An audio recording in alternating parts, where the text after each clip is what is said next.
Welcome to Michelle's Making. Are you ready for coffee, crafts, cooking, and cocktails? Let's get going. Welcome and welcome back to those of you who are returning. I really do appreciate it. Today is National Champagne Day. Well, a great day for that, right? Because we're welcoming in the new year and a lot of people will do that with champagne. I'll probably be welcoming in the new year asleep, but regardless, a very happy new year to all of you. Also, Make Up Your Mind Day. Well, I guess that has to do with a lot of people needing to make up their mind related to their New Year's resolution. I've thought of a few things, but I haven't made up my mind yet, so I'll have to do some more thinking on that. I've had vanilla caramel in my coffee today. It's delicious. I'm almost finished, actually. Maybe I'll have a second cup today. But regardless, we're going to make it a great day, and let's get going. Today I'm making shepherd's pie.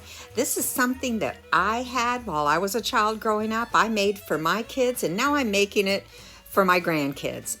It's a great thing to do with leftover mashed potatoes. But I always try when I'm making mashed potatoes to make some extra so that I'll have it for this. Ground beef, just a pound of ground beef, seasoned with Worcestershire sauce or beef bouillon or anything that'll darken it up a little bit, and you add some seasoning to choice. I use garlic and seasoned salt, and then water with a little bit of cornstarch just to give it a little bit of gravy. You don't want it too wet, but you do want some gravy in with the meat. I normally make it with corn, but today I didn't have any corn, so I used some peas I had left over. And then these are the mashed potatoes that were left over from Christmas.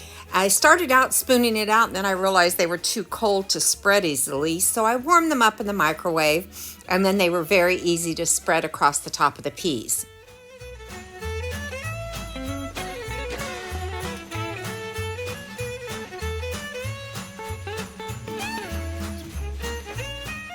Just smooth the potatoes, and then I top with shredded cheese. I normally use mild cheddar, but you can use any kind of cheese or omit the cheese entirely if you prefer not.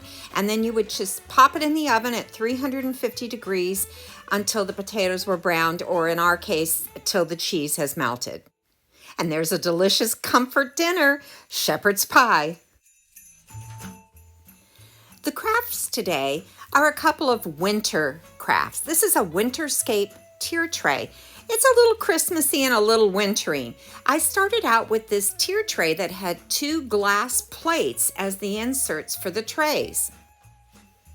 To begin with, I sprayed the plates with the adhesive spray that I have, and then sprinkled my glitter snow that I'd picked up at Dollar Tree.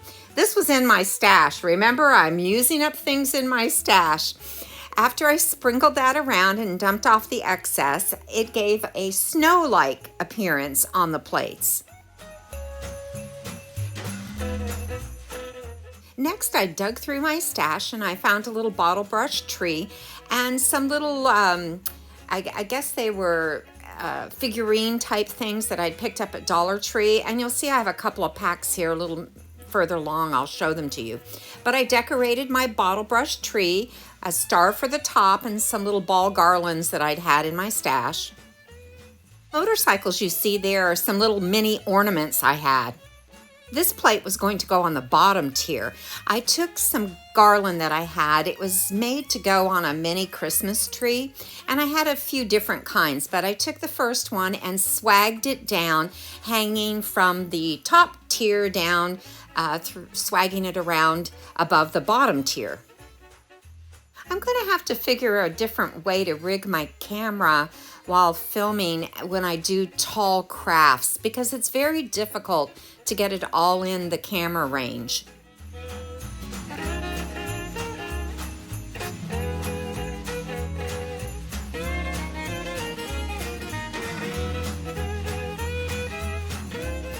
Took a second little mini garland and strung it along the little scalloped edges of the bottom section that holds the plate.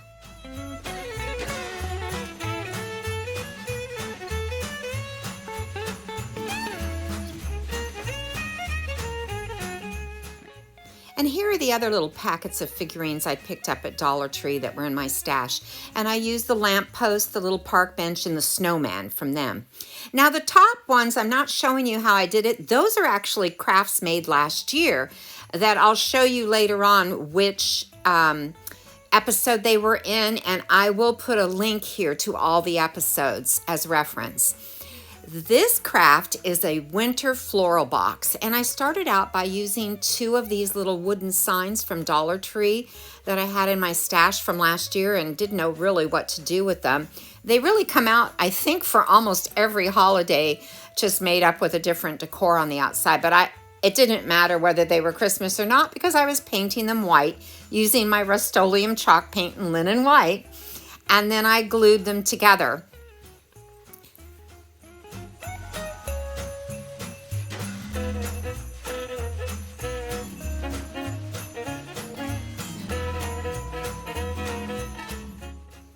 Once they were glued together, I took a piece of this candy cane striped ribbon and I was going to put that around over the seam of where it was glued together so that you can't see the seam. First, I took some floral foam, also from Dollar Tree, and marked where it needed to be to fill the box. As you can see, the top box is upside down so that I can fill it with the foam. And I used a bench scraper to cut through this floral foam. It worked great, so keep that in mind if you're ever having to cut floral foam. It's really easy with the bench scraper. They do sell the bench scrapers at Dollar Tree as well.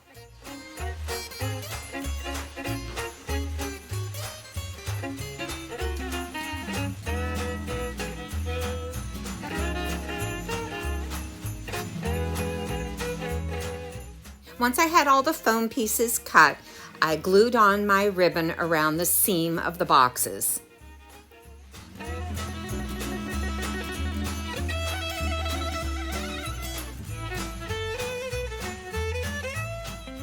Most people would probably consider these Christmas crafts, but I use red as the accent color in my house, so I felt they could be used pretty much into the winter months. That's an idea you might consider to use your accent colors in your seasonal decor. Then it's helpful when you decorate early for a holiday or if you're late taking holiday decorations down. I pulled out some floral picks that I had and some red ornaments. All of this came from Dollar Tree, but like I said, it's all things in my stash. I threaded an ornament onto each of the floral picks. Now, I learned later, and you will see a little further along, where the ornaments popped off and I had to actually go back and glue them on. So before threading them onto any floral stems, or if you're using these ornaments from Dollar Tree for any kind of a craft, glue the little metal piece. It's not really metal, it's plastic, but the piece that looks like metal on the top of the ornament as the hanging portion, glue that onto your ornament because they pop off quite easily.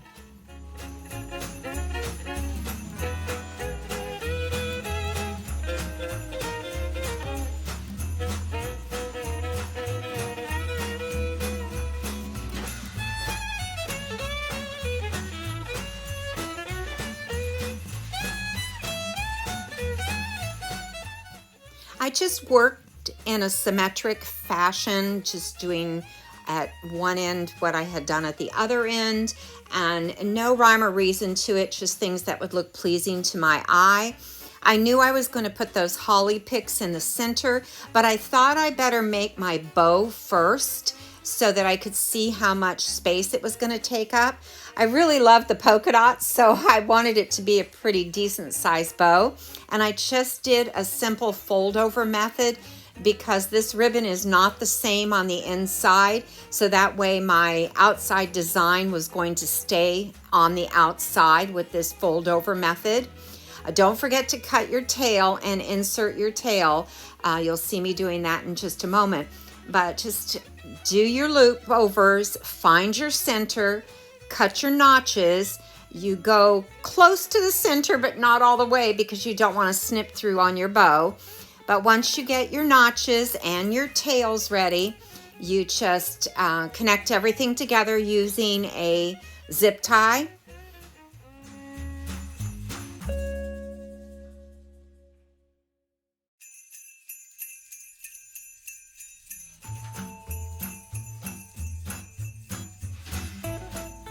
I know I don't always leave the bow making in the videos when I'm editing, but I did leave this complete bow making video in there because I do know some people struggle with making bows. And really, I encourage you to practice because it's so easy. Once you get it, and it's very easy to do.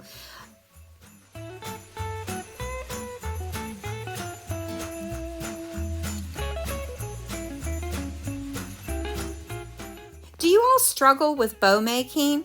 Let me know in the comments, what is your favorite type of bow to make?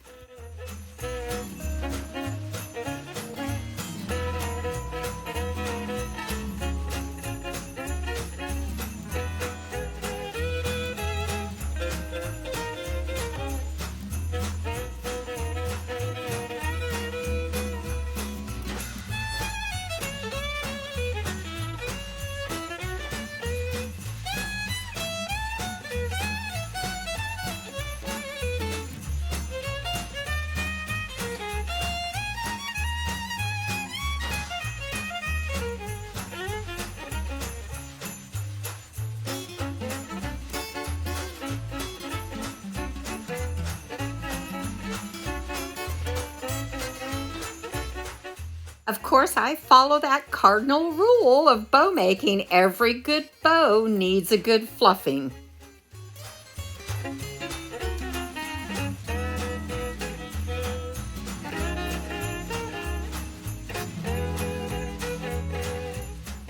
Next, I took a pop, this is actually a cake pop stick, but you could use a dowel or anything of that nature, and cut it down to size and glued it to the back of the bow.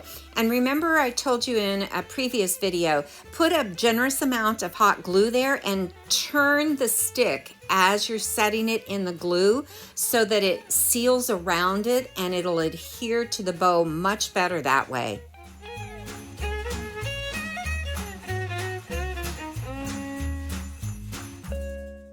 After putting the bow into the arrangement and fluffing around and playing with the tails, I inserted the holly picks that I have. There you see the bauble that fell off, and you'll see again here in just a minute how another one fell off and I had to glue it.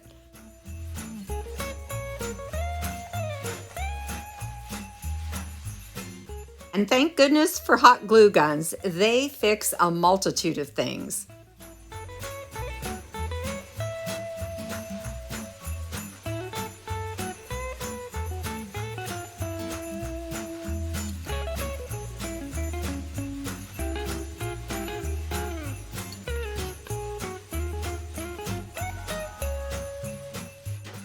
But there you have my winter floral box. Now I thought I'd share with you a little bit of my Christmas decor, and you could kind of see how I've used some of the things in my home, and I've included the episode that some of these items were made from so that you can refer back if you do decide you want to make them yourself. There's a link to all the previous episodes in the description box. I hope you'll utilize that, or you can just go over to my channel and all the episodes will be there. And you see here the bejeweled buildings were in my very first episode. All these items are in my room, which incorporates pastel tones, a lot of white and creams. The main part of the house uses a lot of white, gray, black, and red. It's got a lot of typical farmhouse decor, but also those are the main colors that I use year-round.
this is about the time I start taking down some of my Christmas decorations, but I don't take down the ones that look more wintry than Christmassy, and I don't take down my trees until after the Epiphany.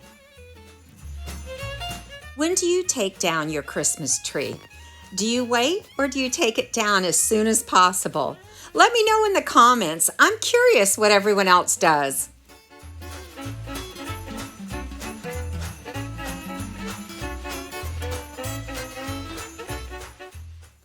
And now it's time for a cocktail. Today I'm having a Kinky Apple. This is made with Kinky liqueur, sour apple liqueur, lime juice, and a little bit of water. It's an ounce of lime juice and an ounce of water, and 2 ounces of each of the liquors. As always, the recipe will be in the description box. Everything into the shaker with ice. Shake, shake, shake until it's well chilled, and pour it into your chilled cocktail glass. And you know the only thing left is to enjoy a Kinky Apple. Well, that's it for another week. Thank you so much for sticking with me. I really do appreciate it. Make sure you take time to stop and smell the coffee. Make it a great week, and I'll see you next Friday.